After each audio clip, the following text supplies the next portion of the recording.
August 25 ജീവകാരുണ്യ ദിനം. എന്താണ് ജീവകാരുണ്യ ദിനം? വേദാന്ത ചിന്തയിൽ അദ്വിതീയനും കേരളത്തിലെ സാമൂഹ്യ പരിഷ്കർത്താവുമായ ചട്ടമ്പി സ്വാമികളുടെ ജന്മദിനമാണിന്ന്. 1853 ഓഗസ്റ്റ് മാസം 25 തിരുവനന്തപുരം ജില്ലയിലെ കണ്ണമൂലയിൽ കൊല്ലൂരാണ് ചട്ടമ്പി സ്വാമികൾ ജനിച്ചത്. യഥാർത്ഥ നാമം അയ്യപ്പൻ എന്നായിരുന്നു. ബാല്യകാല നാമമാണ് കുഞ്ഞൻപിള്ള. സർവ്വവിദ്യാധിരാജ എന്നതും ചട്ടമ്പി സ്വാമികളുടെ വിശേഷണമാണ്. 1882 അണിയൂർ ക്ഷേത്രത്തിൽ വെച്ചാണ് ചട്ടമ്പി സ്വാമികളും ശ്രീനാരായണ ഗുരുവും കണ്ടുമുട്ടുന്നത്.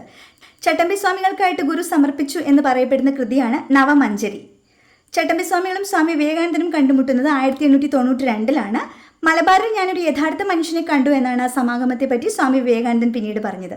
പ്രാചീന മലയാളം, ആദിഭാഷ, വേദാധികാര നിരൂപണം, അദ്വൈത ചിന്താ പദ്ധതി, ക്രിസ്തുമത ഖണ്ഡനം തുടങ്ങി നിരവധി കൃതികൾ ചട്ടമ്പി സ്വാമികളുടേതായിട്ടുണ്ട്. 1924 മെയ് മാസം 5 കൊല്ലം ജില്ലയിലെ പന്മനയിലാണ് ചട്ടമ്പി സ്വാമികൾ മഹാസമാധിയായത്. സ്വാമികൾക്ക് പ്രണാമം.